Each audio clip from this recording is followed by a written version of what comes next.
This is Beyond the Big Screen podcast with your host, Steve Guerra. Thank you for listening to Beyond the Big Screen podcast, where we talk about great movies and stories so great they should be movies. Find show notes, links to subscribe, and leave Apple Podcast reviews by going to our website, beyondthebigscreen.com. And now, let's go beyond the big screen. Hey everybody, welcome back to another episode of Beyond the Big Screen. We are joined yet again by Frank Scalise, crime fiction author extraordinaire, 20-year police veteran, to continue our little bit of a series we have going on police movies, crime fiction. We've talked about Yiddish Policeman's Union. We talked about LA Confidential. And today's episode is on the movie and the book Rush. The movie was from 1991. The book was from 1990. And Frank, you suggested this book movie, and what drew you to it? Well, I always liked this movie. I saw it pretty shortly after it came out. And I was drawn to it for a lot of the reasons we're going to discuss. The acting was phenomenal, and the sense of place was really strong. But the thing that drew me to it the most was, you know, as someone who has had a law enforcement career, and so I had that experience, but then someone who writes crime fiction. In my crime fiction, I'm always drawn to exploring nuance. You know, I mean, there's a place for black and white characters, I suppose, in certain kinds of media, movies or books or whatever. And people sometimes want that. But as a reader, as a viewer, and certainly as a writer, I like things to be a little more shaded. I like them to be a little more nuanced, and to explore, you know, hey, Steve's not a good guy, but he's not an entirely bad guy either. And there's actually a reason behind why he's doing it. And it doesn't excuse what he's doing, but it does make you understand why he's doing it a little bit. And you almost want him to succeed, at least to a certain degree. You know, I mean, those are the kind of stories and characters that I'm drawn to. And I felt like this movie was just a sterling example of that. And so when we were talking about, you know, police fiction that has a little bit of a grounded element in reality, for this series, this is one that came to mind pretty quickly. Yeah, I like this one because it's interesting. The movie's called Rush. It's based on the book Rush by Kim Wozencraft. And the movie is a fictionalization of the novel, which is a fictionalization of real happenings. In the late 1970s, there was an undercover drug scandal involving the Tyler, Texas Police Department and then the surrounding Smith County Sheriff's Department. That was a pretty nasty scandal for the time period. So it's kind of semi-autobiographical in that Wozencraft was an officer who became a narcotics officer, or undercover narcotics agent, and then a drug addict in the midst of that.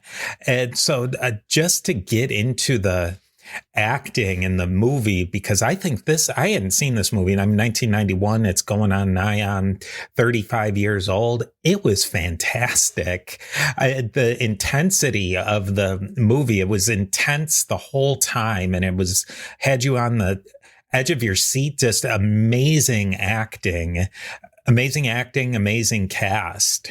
Yeah, it was well cast. I mean, they picked characters that, well, when you can say that the actor inhabited the role, that's a huge compliment, right? But there wasn't a character in the entire movie that I looked at and said, "Oh, that's an actor acting right now." I mean, even Greg Allman, who is not an actor, he's a rock and roll star.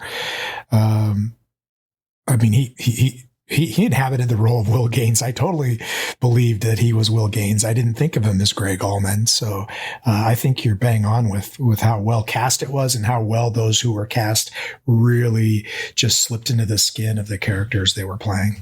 I talked about this movie with offline with a friend of mine and fellow podcaster, Sean McIver, and he's a huge movie buff. And the first thing that he said was Greg Allman was absolutely terrifying.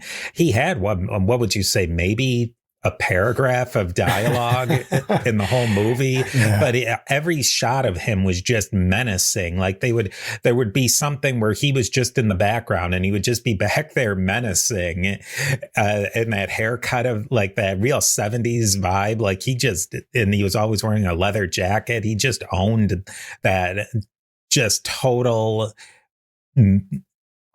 He controlled the space he was in. Yeah, I'll bet he didn't say 20 words. That's probably a stretch. Yeah. I mean, and you're absolutely correct. He was frightening.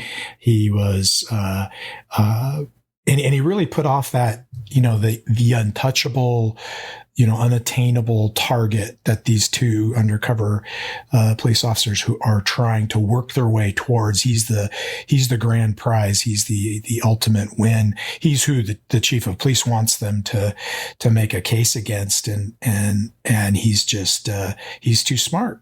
He's too smart. He's too insulated. He's too careful. And Allman just really embodies that in his portrayal. Then you had Jason Patrick. He plays Jim Raynor, who was the lead detective in this deep undercover anti-narcotics, what would you call it, setup sort of thing.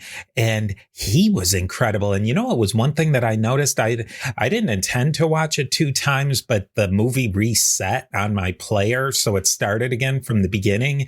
And there's a scene in the beginning in the honky tonk, and they just pan the bar, and in the panning they show Jason Patrick just playing pool, and you don't even know that he's the main character yet. But I thought it was such a great panning of there, and you get like the whole movie encapsulated, and everybody just hanging out in this honky tonk, drinking, playing pool, and the menacing Greg Allman in the corner. But for me, Jason Patrick, owning this role doesn't even explain how well he did this. He was the character of it. Everything was just a charisma and gravity. And then even though, like you said earlier, he's not the main character of the novel, it really is the female role, who we'll get into in a second. But he was the main character, especially in the way the kids use the main character these days. That was Jason Patrick the whole way. Yeah, I think we were meant to see the movie somewhat through the eyes of Kristen, of Jennifer Jason Leigh's character. She was our eyes into the movie for the most part. And certainly a main character, but I do think that she's overshadowed by Raynor, by Jim Raynor, played by Jason Patrick, as you point out. And yeah, he is just totally and completely in this role. I had no problem buying him as exactly what he was portraying. This a true believer who is being sucked into the world that he's inhabiting and trying to do something about. It's again nuance, right? Again, the shades of gray. I mean, he's there to do a particular task, and that is to take drugs off the street, to put drug dealers away, so that they're not out there selling drugs to everyday citizens. And yet, to do that, what he has to go through is well, it's totally Nietzsche, right? It's like, when you stare into the abyss also stares back into you. And he faces that. And then he's already there when the movie starts, like he's teetering on the edge of the abyss, but you can't really see the signs yet. And then he partners up with Jennifer Jason Leigh's character. And, with her, we get to see both of them go over the edge. Then Jennifer Jason Leigh, she plays Kate's, what was her first name again? Kristen. That was just Kristen Cates. She is the classical person. She has no experience. I think they dragged her in in the book, they say she hadn't even gone through the academy yet, the police academy. Mm-hmm. And the movie sort of alludes to that. But she is young, doesn't seem seasoned to the world really. And she gets partnered with this completely somebody who, like you said, he's probably got at least 1 foot in the abyss already. And she just falls entirely head over heels for him. And what I think was great about the way she played the role is she owned that she knew she was going head over heels for Jim and following him into the abyss. And she was cool with it. I think that she had 100% agency in it. And the books, or the movie rather, certainly shows that. It doesn't say that she's just a damsel in distress who gets brought down by the patriarchy.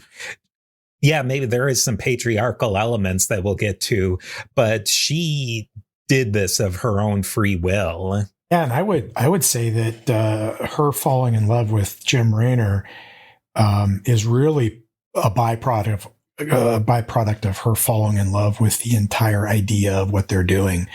I mean, she's an idealistic young officer who as you said, was still in the academy in the book. And I think the way they portrayed it, her running a race against some other guys, I think that was at the academy, probably in the latter part of the academy when they were scoring for physical fitness or something.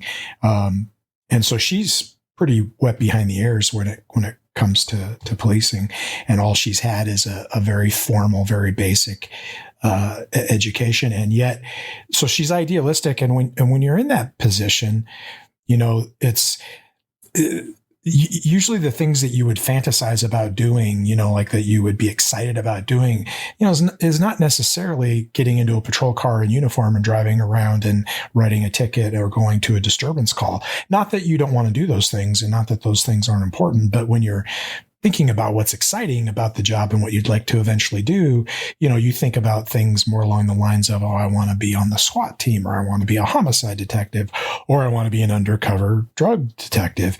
And so I think she got swept up in the idea of, I'm going from being, a brand new recruit, not even hardly done with my academy class. And now I'm skipping over A, B, and C straight to D, E, F, G, maybe X, Y, Z. I'm getting in deep right away. And this is the big fantasy is kind of the wrong word because it has a different connotation, but this is this is what you dream of when and she's getting right to it. And so I totally agree with you. She fell in love with Sergeant Jim Raynor, in this movie, but I think it was a part and parcel to falling in love with the idea of who she was as well, and how and the image of what she was going to accomplish, which lasted probably half the movie before she became disillusioned. Yeah, I think this was a little bit in the book, more detailed and fleshed out in the book. The movie infers to it that she was kind of in that late stage of adolescence, early adulthood, when she signed up for the police department, that she was in that spot of like Nowheresville. She was in college, but not really doing anything. It wasn't like she was going to college to do something, and working in an ice cream store in the mall. And the police sounded like something cool to do, a little bit of something to actually do in life. And then, like you said, then all the other cards fall on the table. Like, you can live an absolute fantasy life here. You're not going to start off on the streets writing those tickets and rousting drunks and just the boring, mundane stuff. But she probably missed something, hardening and a maturing process. Absolutely. That she really needed. Mm-hmm. Yeah, there's a reason why they don't do that anymore. Why they don't go grab a fresh face. Because the only advantage to it was, you haven't been working the street in uniform, therefore none of the criminals know that you're a cop. So then when you go do the undercover work, nobody's going to recognize you. That's the thinking behind grabbing somebody up out of the academy. Because it's not like you're going to, I'll teach them right because they haven't had time to be taught wrong. No, the opposite is true. If they've been out on the street, they've gotten streetwise and they've learned things. And so they would make a better undercover operative. The problem is, of course, undercover is the key part, right? You can't get made. You can't have your cover blown. And so that was the advantage, but everything else is a disadvantage. And they eventually figured out that the disadvantages greatly outweigh that one advantage. So yeah, I think she was in love with the entire concept, and that was part of what made her become enamored with Jim. And I think there's another element too, and Rayner talks about it early on after they grab her from the academy and kind of do the job interview for 2 or 3 scenes. And that is, he makes it clear that, we're undercover. It's you and me. We don't have a patrol car 30 seconds away or 5 minutes away or whatever. We don't have a police radio on our hip. We don't have a sniper up on the rooftop covering us. I mean, it's you and me. We are it. And we're each other's backup. And absolutely true in that scenario. And he was right to really bring that up and hammer it home with her. But, I don't think we have to go too deep into the psychological ramifications of that. I mean, if that's the case, then clearly the two people in that situation are going to be drawn close. And when they're, in this case, a man and a woman who are both drawn, they're heterosexual, so they're drawn to each other. Naturally, there's some natural attraction that's possible there. You throw in that psychological bonding and some of the intensity of the things that happen to them. It's not a huge surprise that they became romantically involved as well. It seems I would almost be surprised if they didn't, given everything that occurred. That's one of the big reasons I think that he picked her as well, is that he wanted a girl to appear to be his girlfriend. That's why they probably didn't pick there was the guy who was like the poster boy recruit who, he would have gotten called out in 2 seconds. Oh, this is my buddy. They would have seen through that instantaneously, but you have kind of a wet around the ears, really young girl that would be a natural for the older seasoned Jim character, undercover character, to have on his hip. It made perfect sense. Yeah, it really did. And for being naive and inexperienced, she took to it really well, really quickly. She was natural, and she had a lot of intestinal fortitude. And I think that was something else that he chose her for. I mean, when him and Dodd, the captain that we'll talk about in a second, I think probably, but when they were there kind of checking out the group and they were running the race, he bet on her.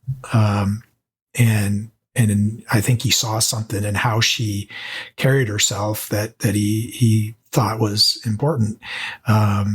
It takes guts to do what they were doing, and maybe even a little bit of a penchant for recklessness. And that character trait is something I think he saw in her. So in addition to being able to be less suspicious, 2 guys coming in, hanging out constantly, they're buddies, but, at some point, one of them's, why aren't they chasing girls once in a while? That would be the question that would come up.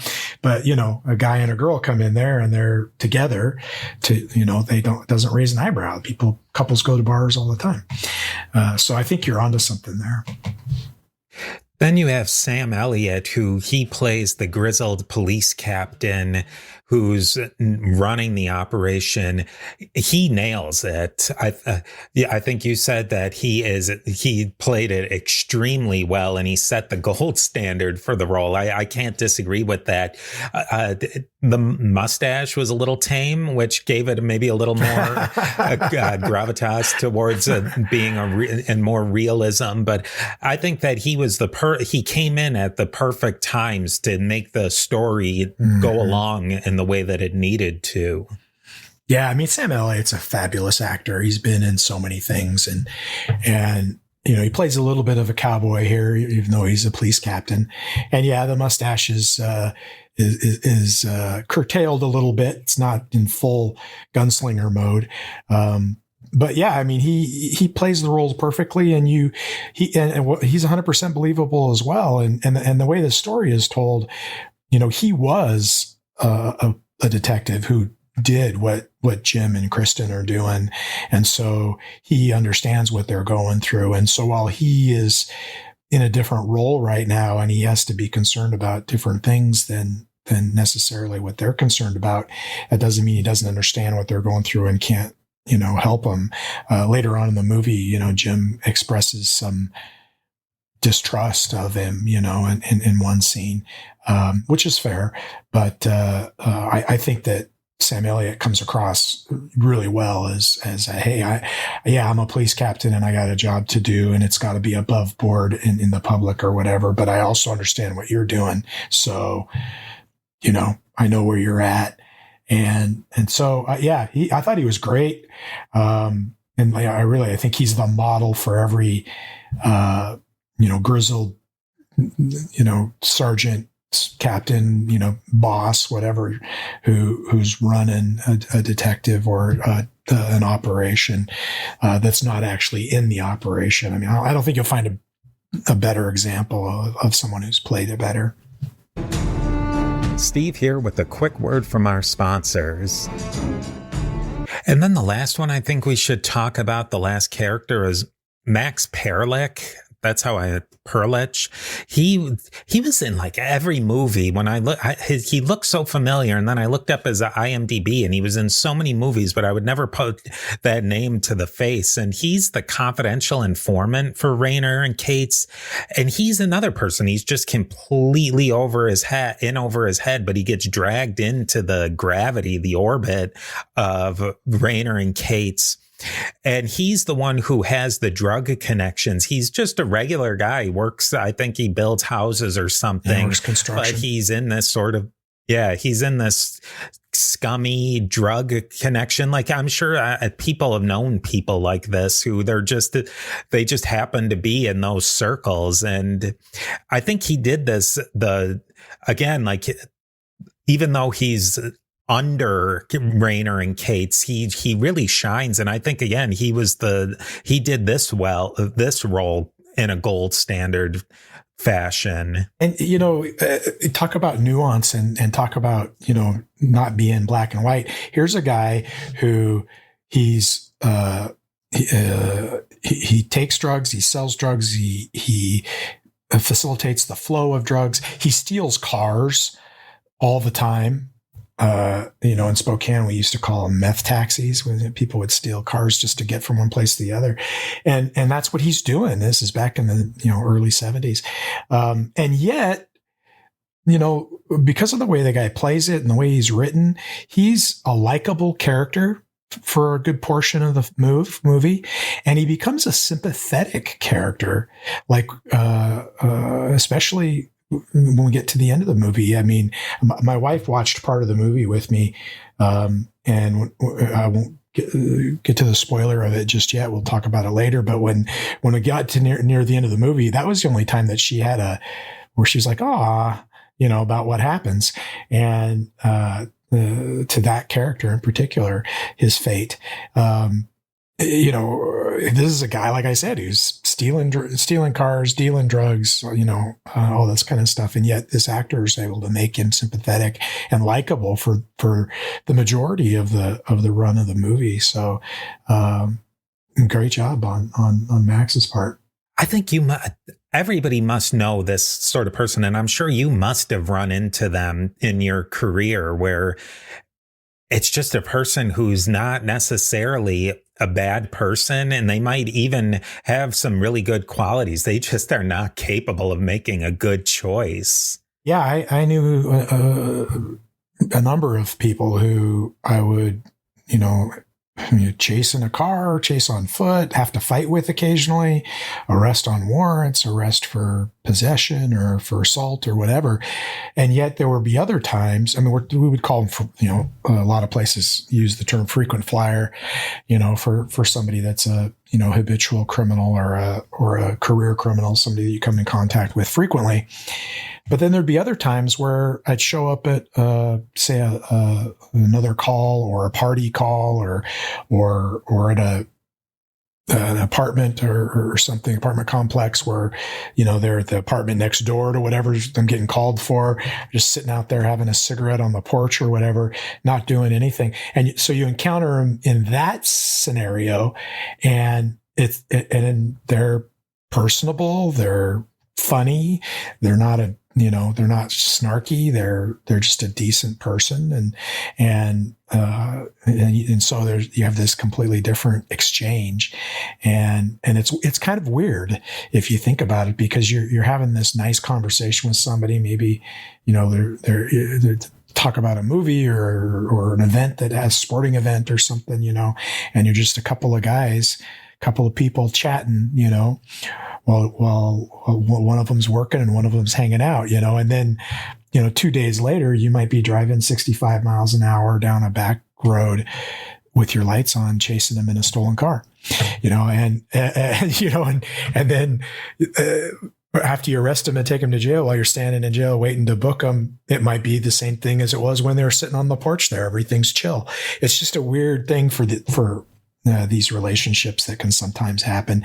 And don't get me wrong, there are people out there that are just a absolute jerk 100% of the time. And I'm sure there are cops that are absolute hard asses 100% of the time. So not everybody has this sort of relationships, and you don't have them with everybody out there either. But there are a lot of the Walker's the name of the character that Max played. There are a number of Walkers out there that I encountered, and it's just a strange dynamic, because you like the guy, right? You don't want to have to arrest him, but you just stopped him in a stolen car, and he's got an ounce of heroin on him, and he's got a felony warrant. It's not like you could just give him a break or something, so you don't exactly feel bad for him, but you feel bad that you had to do it. I don't know if I'm explaining this very well or not, but it's a very strange sort of situation. And that's how I felt watching this movie way back in 91, 92 when I first saw it. And I still felt that way when I watched it a few nights ago. Yeah, I think that type of person, you can see that they're not an absolute reprobate. They're not like bad to the core, where I'm sure you saw, and plenty too, where somebody was just absolutely no good, where this guy, again, he was, not Jekyll and Hyde. He was just a goofball who wound up in the wrong things, probably didn't have the greatest impulse control, and you can kind of feel bad for that. And like you said, as an officer, yeah, you have to arrest him when he's got a pound full of heroin in the car.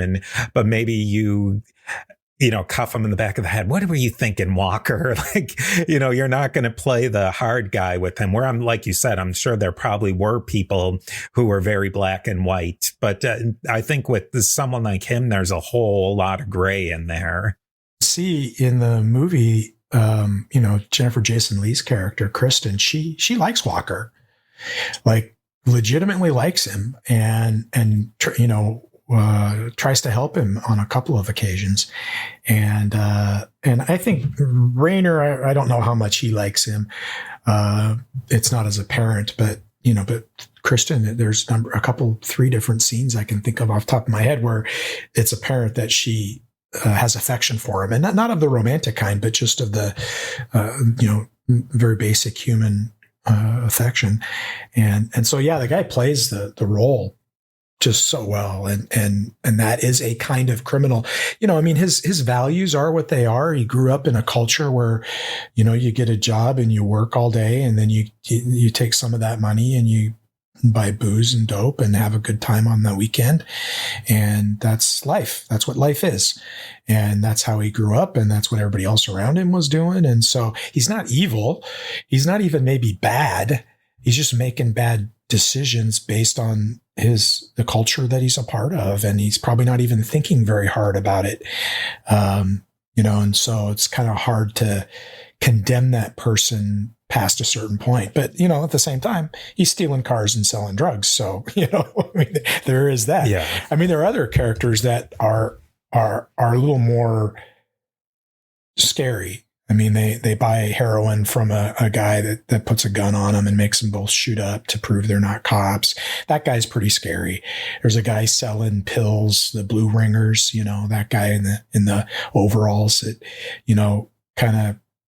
he's pretty menacing, and you think he might actually sexually assault her, and then he stops short of it. I wouldn't feel bad about either one of those people going to jail for what they did. I had no sympathy whatsoever.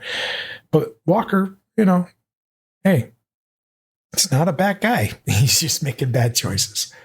And then to wrap up this whole thing about the movie is they really do nail the setting perfectly. You really get the sense of the 70s.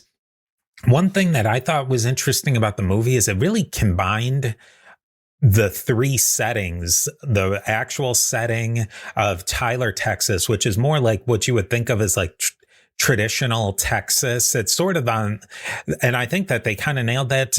Texas is obviously a big place, and there's a lot of different cultures of Texas. Mm-hmm. The Tyler, Texas is kind of a blend of what you would think of as the West Texas and Eastern Texas, which is really more Southern culture.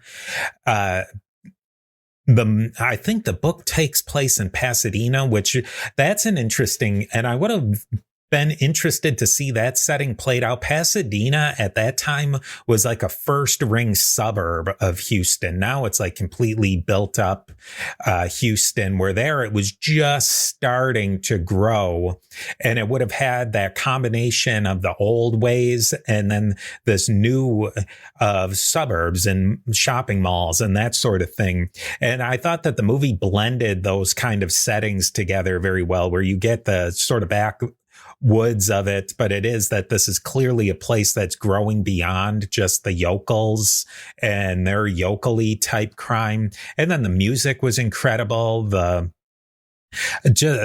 settings, the cars, they really nailed all of that, especially 91 versus the late 70s. I mean, I don't know if I was sitting in 91, how much I would have felt about the setting, but I think looking back 50 years going on almost, I think that they seem to have gotten it pretty good. I think if you told somebody that the movie was made contemporaneous to when it's set, I think if you told them that, yeah, this is made in 75, like they wouldn't believe you, because the camera, like the film quality is obviously, 2 decades beyond 70s film. 70s film has a certain look. But they wouldn't disbelieve you based on the set design, costume design, the signs, the cars. I mean, they even, like, when he gets a 6-pack of beer for her to shoot at the cans early on in the movie, where he's trying to figure out if she's got what it takes. It's got the plastic ringlet thing that they used to come on, which, anybody under maybe 10 years younger than me probably was like, what the hell is that? And they just, and yeah, I'm with you on the music. I mean, the Southern rock hits that were contemporaneous to when it was set. And then they mixed in country music really well too.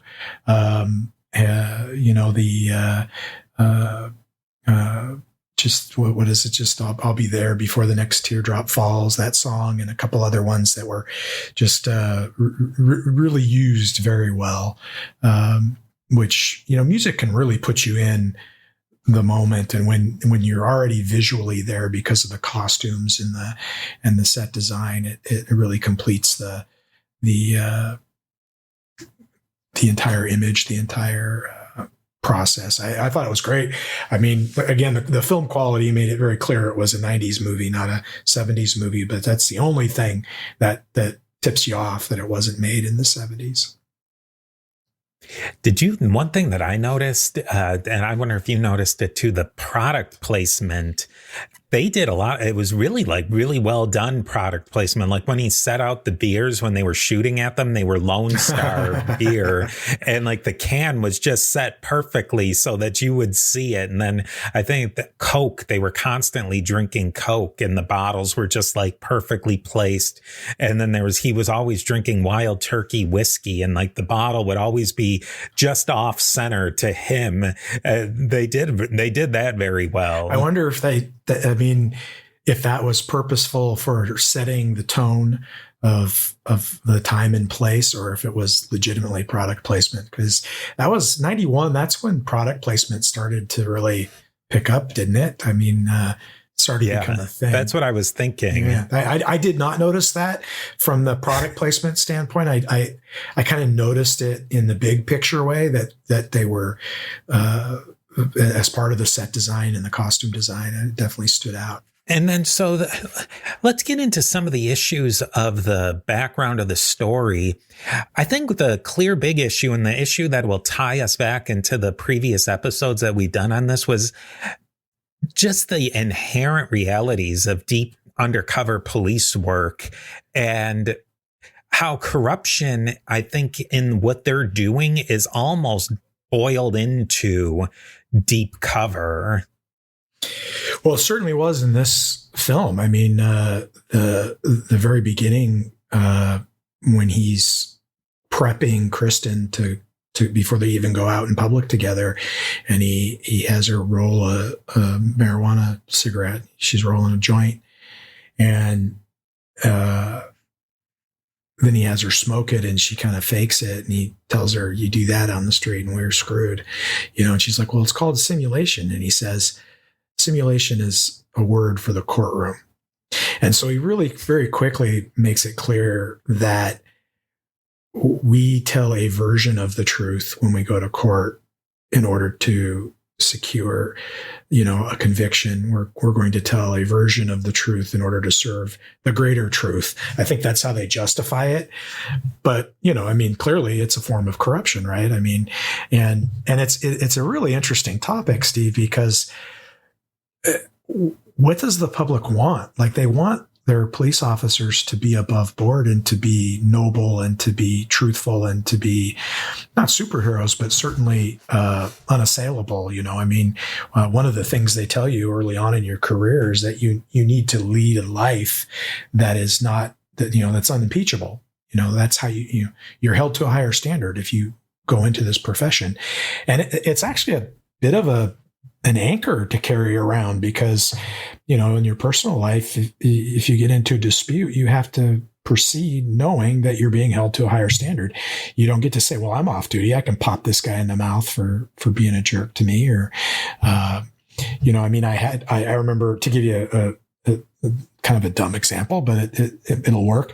I got married, and my wife had a house already. And so we turned it into a rental. We kept it for a little while because the housing market wasn't great. And so we're renting this house. Had a great renter, went great for a few years. They had to move somebody else in. Did a poor job of vetting them. That's on me. But they were just total nightmare tenants. And, stopped paying and if I was the butcher, baker, or the candlestick maker, I would have resolved that by going over there and putting all their stuff out on the sidewalk and changing the locks and saying, "Sue me," because they wouldn't have. They would have taken their stuff and left, because that's just what they would guarantee. That's what would have happened. I didn't have the luxury of doing that. Clearly, because I was a police officer at the time. And so I had to be very, forthright about it. I mean, here's a novel idea. I had to follow the law like every citizen should. But the reality is, as people go through this world, they don't always follow the letter of the law. And the letter of the law is sometimes unfair, and people vent it a little bit, much like I just described, right? I mean, guy hasn't paid his rent for 4 months and he's trashing the place. How fair is that? But I couldn't do that.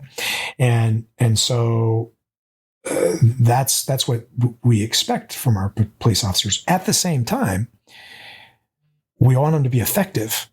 And what does that mean? Well, in the case of Kristen and Jim, that means arresting all these drug dealers who are selling drugs pretty prolifically, it sounds like, from the way it's depicted in the film. And it's almost like reminiscent of the whole Training Day. We talked about that movie as well. That whole, if you want to catch a wolf, you got to be a wolf, thing that Denzel says and in that movie. That's a little bit true here for these two. They have to go undercover and be wolves while they're under. They don't get to pretend to be a wolf. They have to be a wolf. And so are there people who would say, yeah, I'm fine with that because the ends justifies the means? And then there are other people who maybe aren't, it brings up an interesting question. What do we as a society want from our police officers? Do we want them to play by the rules perfectly all the time? That's what we say. But in our heart of hearts, do we want them also to be effective? And, it's all a matter of degrees, right? If we're talking about arresting and convicting, a brutal child molester or child murderer, I think a large percentage of people are going to be coming down on the side that says, you do what you got to do to get this guy, because it's obvious that he's guilty and he's a scum and he needs to go down for this, and he hurt kids and this is horrible. And people will be like, so you didn't read him his rights before he confessed. I don't care. Send him to prison. And they're not, and that's where it starts, right? And then the slippery slope begins. And how far down that ladder do you go before people start going, that guy's not so bad that it justifies what you did, and so, that's the question that comes up when you talk about corruption, usually of the noble cause variety, where it starts out trying to do a good thing and ends up, not doing such a good thing.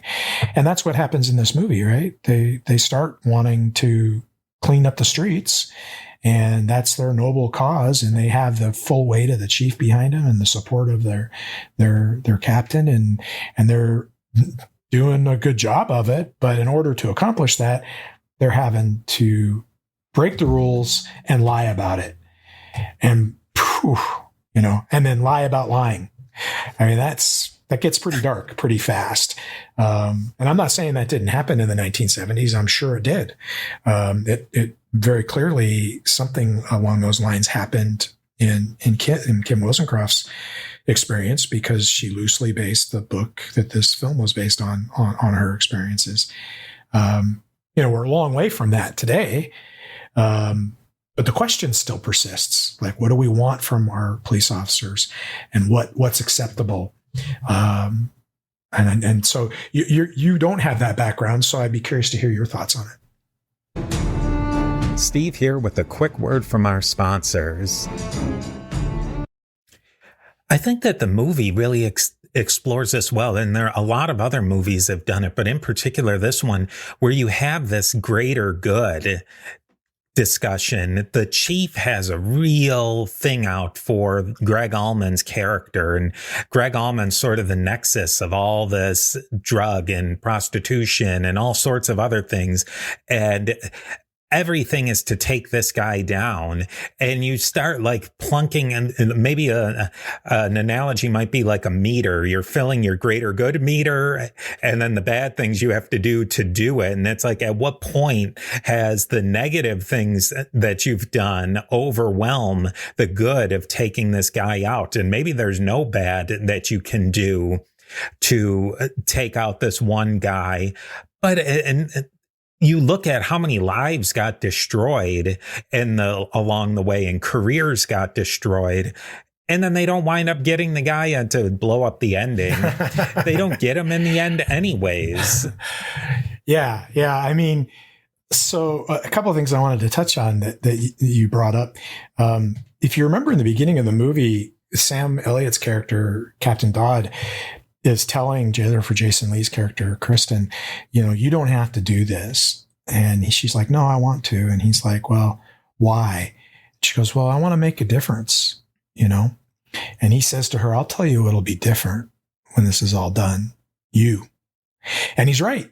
I mean, that right there, that's some foreshadowing. I mean, he calls it, and she is very different. And so I suppose to get to the spoiler point, after they buy a ton of drugs from a lot of different people, two big things happen near the end of this film before the climax. One is both Raynor, played by Jason Patrick, and Kristen, played by Jennifer Jason Leigh, become addicts. And I would say Raynor becomes full blown, like he's worse. She has to rescue him. That's how, so he's clearly worse. And she does eventually pull him back out of the abyss. And so they at least temporarily recover from their addiction or and get clean. And then on the tail end of that, the chief of police tells them, make the case against Will Gaines, and make the case the way he says it is essentially code for, if you don't have a legitimate buy, then manufacture one. And they do. They lie. They say they bought cocaine from him, and Raynor writes it up like he did. That's a huge, that hugely corrupt thing to do. And yet it has its an echo of LA Confidential that we talked about a while back, where Captain Dudley asks Exley, would you plant drugs? Would you plant evidence on a man to be guilty? And this is set in the 1950s, a good 20 years prior to this movie. And Exley says no, and Dudley looks at him kind of like disappointed, like, well, then don't become a homicide, or don't become a detective, because the inference being that that's eventually going to be something you'll have to do if you want to enact justice, because some people are just too smart or lucky, is I think the idea. And so the chief wants this guy so bad he forces him into doing that, and then they arrest everybody, and that's when the event happens that I was referring to earlier, that Kristen tries to help Walker, and it's clear that she cares about him, and he's just, he got caught up in all of this, and he's devastated by it. He ends up hanging himself at the work site. Now, I've had some people I've talked to about this movie who think that he might have been murdered, that people were like, he's a snitch and we're going to murder him. And I suppose that's possible, but I think that the way the story is told, it's pretty clear that he killed himself. It wasn't staged, that he was just so distraught that he killed himself. And, you actually feel bad for the guy. I mean, I did. I felt bad for him. And that's where my wife was like, oh, and she's sympathizing with the character as well. And she didn't even see the whole movie. And so good job on the writing and the acting to cause that. And so now all these people are going to trial, and they skip over a bunch of the trials. I'm going to assume that they did them or pled them in advance of Gaines, because Gaines is the big one. And they send, they find Kristen and Jim staying at a trailer where they're holed up, and there's a gunfight that occurs, and Jim Raynor gets shot and wounded and bleeds out before help can come. So you want to talk about disillusionment? I mean, Kristen walks into this, I'm going to change the world and I'm going to be a superstar. I'm getting catapulted from the academy, like across 5 or 6 steps into this role as an undercover detective, undercover officer. And she goes from that to seeing what the life really is, to becoming an addict and becoming disillusioned. And then her partner and lover, dies in her arms, literally. I mean, there's some disillusionment that's taken place there, no doubt. That was the only scene that really bothered me, is that even in 1975 and the 70s, that at that point that they weren't going to be like holed up in a hotel someplace with uniforms, officers outside, and I don't know, maybe a telephone. That one kind of stretched it. That no, they're out in a trailer in the middle of the woods, where she has to go banging on windows to get a little bit of help. Yeah, I think they did a poor job of setting that up. I think you could have justified it with just a real short scene, where maybe with Dodd, where he's like, we're going to find you a couple of places where you can hole up that nobody knows about, where you can hide out when you're not testifying. And then, and then showing a couple of those places, them in a couple of those places. But the no telephone thing, well, that was a pretty common thing in the 70s. We didn't have a phone for a while in the early 80s, and so, that part's not so strange in general, but if this were the situation where your people are holing up, you tell me you wouldn't want them to have a phone. That's just crazy. I agree with you, but it was a pretty intense scene. And the fact that they didn't see who their attacker was, and then later on it comes out in court that it was Gaines. He makes a motion to Jennifer Jason Leigh while she's on the witness stand to let her know it was him. And that's the big climactic scene. We might as well finish out the spoilers here, is when they call her to testify and they ask her if they bought drugs from Will Gaines. He kind of traces a couple of fingers across his face, like the shotgun that had traced across her face in the trailer. And she realizes it was him. And she tells the truth. She says, no, we did not. We did it. We said we did because we were pressured by the chief of police and the captain to do so. And that just blows everything out of the water. And for people that aren't in the profession, I don't think they realize how big a deal that really was. I'm not saying she did the wrong thing by any means, but it's not just the Will Gaines trial that got smoked there.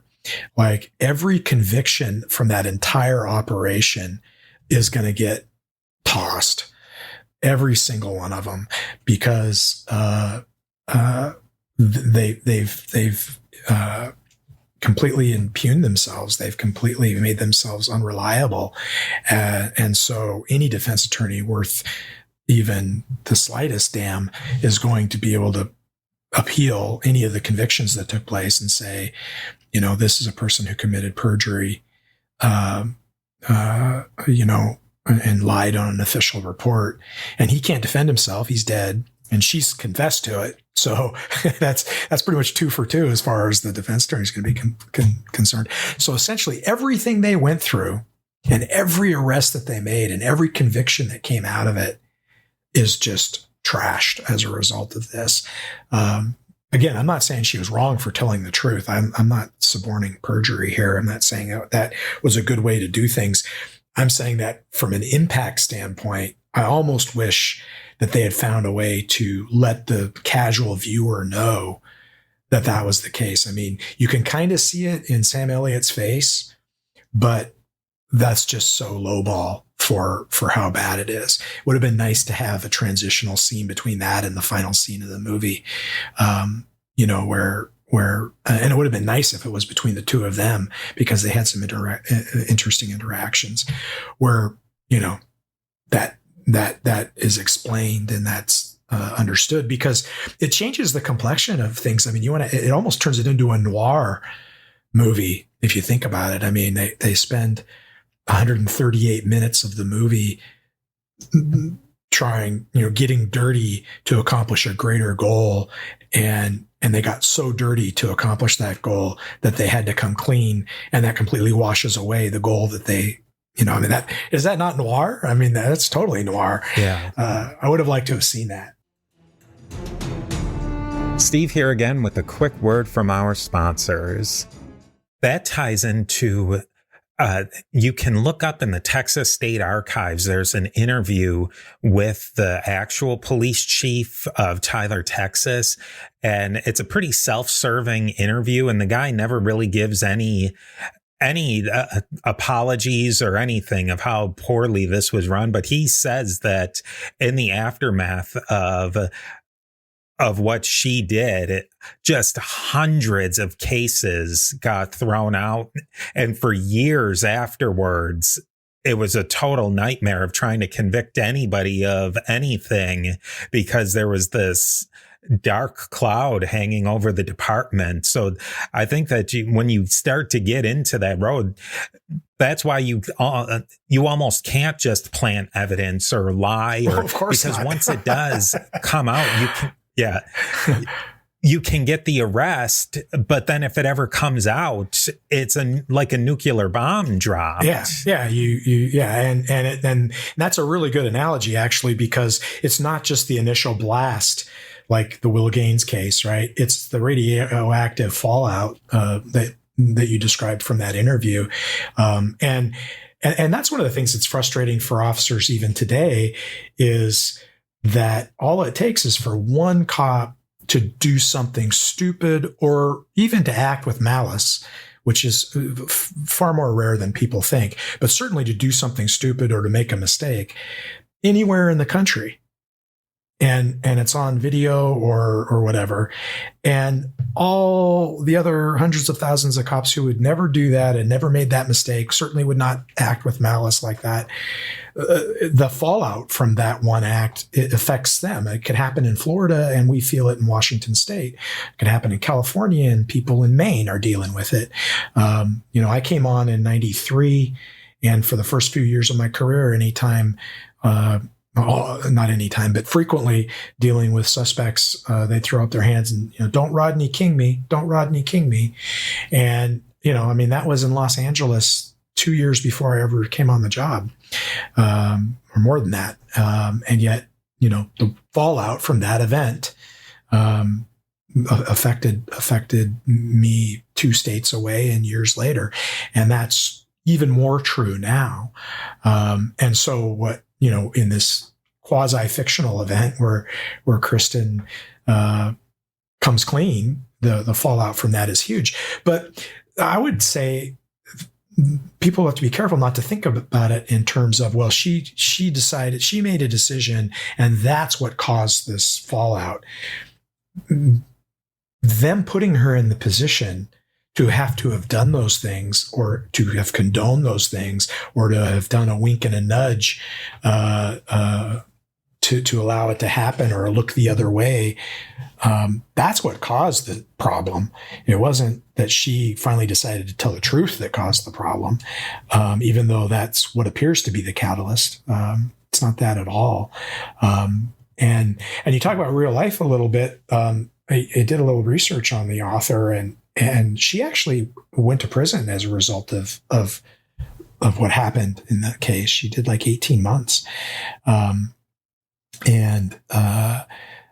That's no small thing, to have, been a drug addict and to have gone to prison and to have been a cop. I mean, that's an interesting combination of experiences.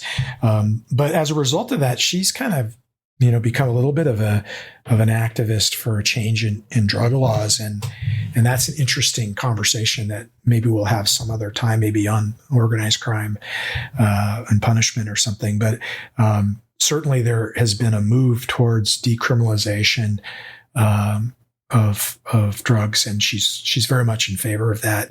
And it's an interesting conversation. It's certainly, there are people who would argue that the 2 biggest mistakes law enforcement has made since the 1970s has been the war on drugs and the militarization of the police. And I think there's some, as somebody who is in the profession, I think there's some validity to both of those arguments. Certainly anytime you trot an argument out to the extreme, it becomes ridiculous. But there are elements to both of those arguments that I think have valid points that we can learn from as we go forward and try to make law enforcement more representative of what the people want and need in this country.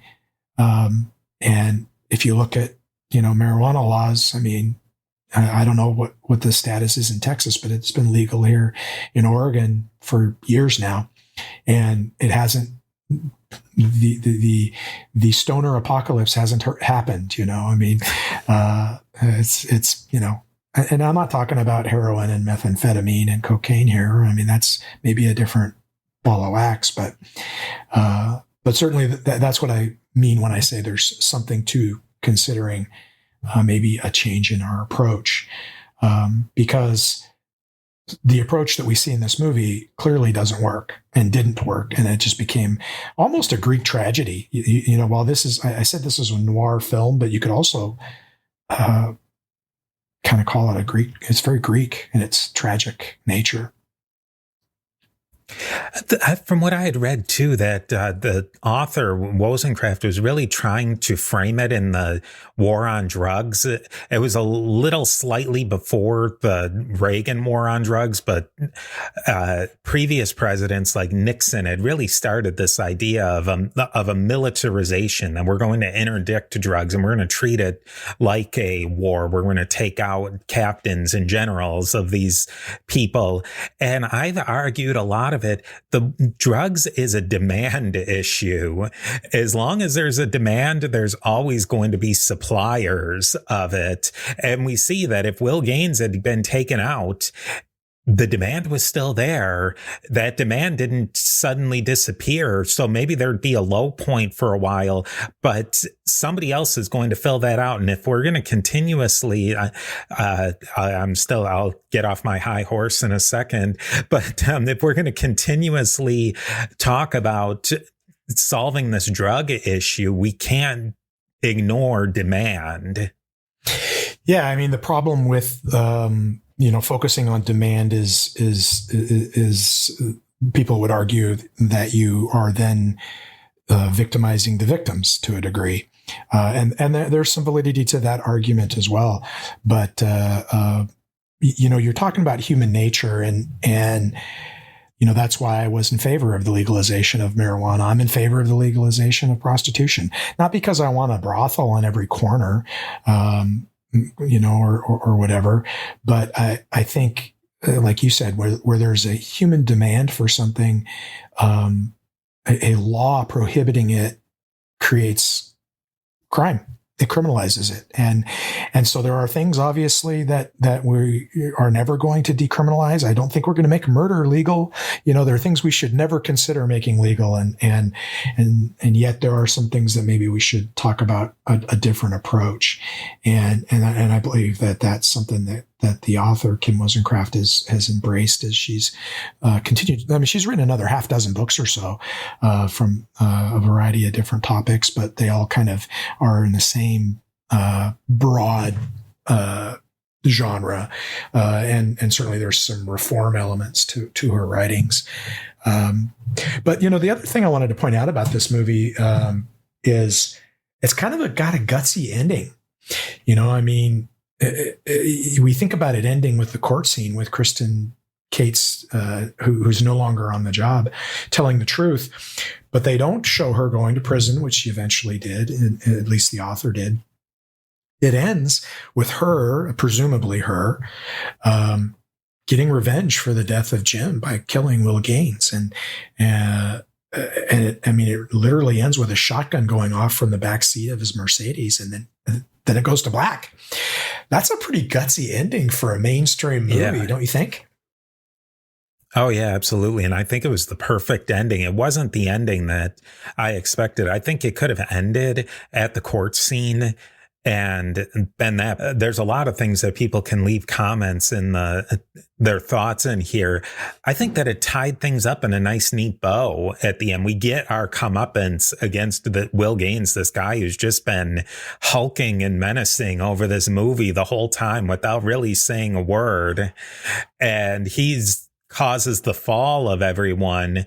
You couldn't just have him walk away. Well, but yeah, and there are movies where he would have walked away and that would have been the ending that the storyteller chose. Yeah. But it's interesting though, if you think about it here for a second, Kristen, she's our point of view character, even, for sure. Right.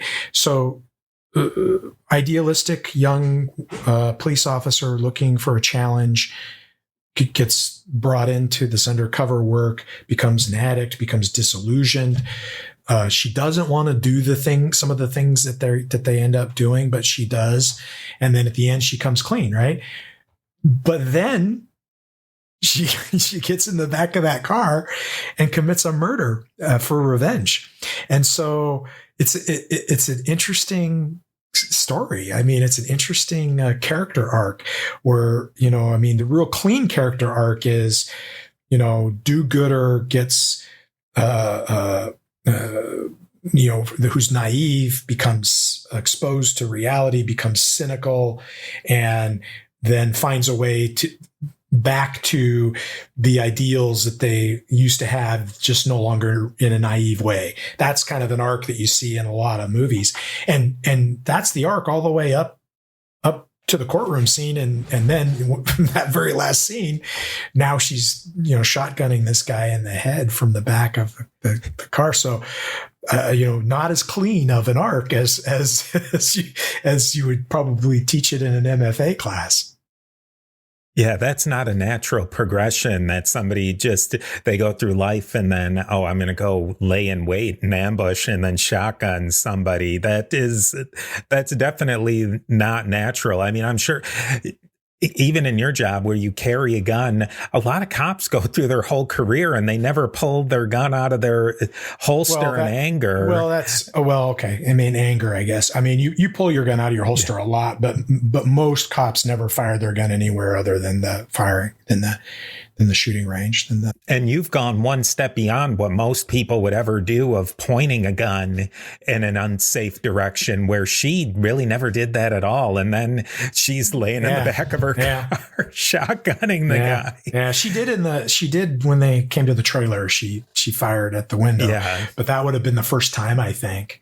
And yeah, I mean, it's an interesting character arc because it isn't clean and it's not very, traditional in the storytelling sense. I mean, how do you put yourself in her psychology for a second? You're so torn up about what you've done and what it's turned you into that you confess to criminal behavior on the stand, a confession that will ultimately lead to you going to prison, whether you thought about that or not at the time. And then yet, you're still willing to lay in wait and commit murder as revenge for your partner and lover.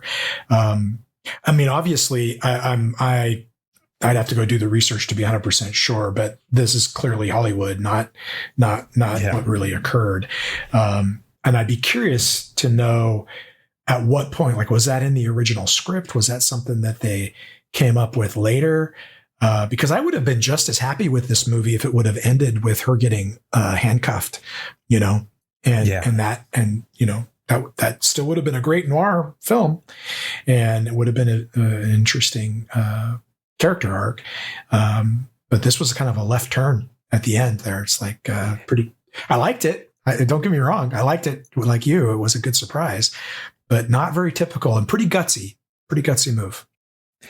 It was all her internal development, too. It's not like Jim taught her all these lessons, like, you don't let a slight go unchallenged, or while he's bleeding out from getting shotgunned by Gaines, avenge me. It really does. Like you said, it comes out of left field, and it's developed through her that she feels that this is what she has to do. There is a scene earlier on. It's really actually pretty good writing, because earlier on in the film, they have a conversation where she's getting a little bit squirrely about what's happening, and things are getting a little bit scary. And she asks, what am I supposed to do if that happens? And he says, what if I'm dead? And she says, yeah. And he says something to the effect of, I'd appreciate it if you shoot the bastard, or something like that, but that's like an hour or 40 minutes earlier. I mean, it's not something that it's subtler filmmaking in a way. I mean, it's not a lot of times in movies these days, to sound like an old fogey here, but there's a lot of pounding the viewer over the head with things. It's almost like, I expect that you're probably scrolling on your phone while you're watching this on Netflix. So he said that if this happens to him, you got to, they don't do that. the filmmaker Lily Zanuck doesn't do that. The screenwriter doesn't do that. They put it in, and 35 minutes later, she acts on it, and they don't show her like, staring daggers at him. I mean, realistically, in the courtroom scene, she looks frightened. She almost looks, the way they play it and the way that Jennifer Jason Leigh acts in that scene, you could argue that she's scared that he's going to come back and finish the job with her. And so that's why she tells the truth. I mean, you could argue that, and you wouldn't necessarily you'd be on fairly solid ground. Certainly her, the moral difficulties that she's having contributed to it. But, he's basically telling her right there through sign language, I'm the one that had a shotgun to your face, and I'm the one who killed your partner, and you're next if you, depending on what you're about to say. And then she spills the truth. And so I think it's really good because you don't expect her to be in the back seat, because you think maybe she told the truth because she was scared, partially. So I can't remember how surprised I was when I first saw it, but I think there's some potential there for the viewer to be surprised. Well, guys, we've touched on some controversial issues. We've touched on a movie that's full of controversial issues. So if you have anything to say in response or your comments, we would love to hear them. Leave them below. Send us an email to steve@a2zhistorypage.com, Facebook, all those places, Instagram. And we could even get, because I have a feeling Mustache Chris would have very different thoughts on this. We might want to get him on to discuss this film, because I think he might be one who would see it from a very different perspective than we did. So yeah, if you would like to hear that sort of content, definitely reach out. Yeah, I think one thing before we close out here that bears mentioning is, part of the reason that we picked this film is because it's very loosely based on real events, and it's an interesting approach to making art, to making fiction, whether it's written or film or television, when you base it or it's inspired by real events, because what's paramount? Is it remaining true to the source material, or is it the artistic expression, or is it the entertainment value? And, I think where I land on that is it's the art. And hopefully if you do the art right, the entertainment value is there. But clearly they deviated from what really occurred and what she really experienced quite a bit in this movie to make a very artistic film.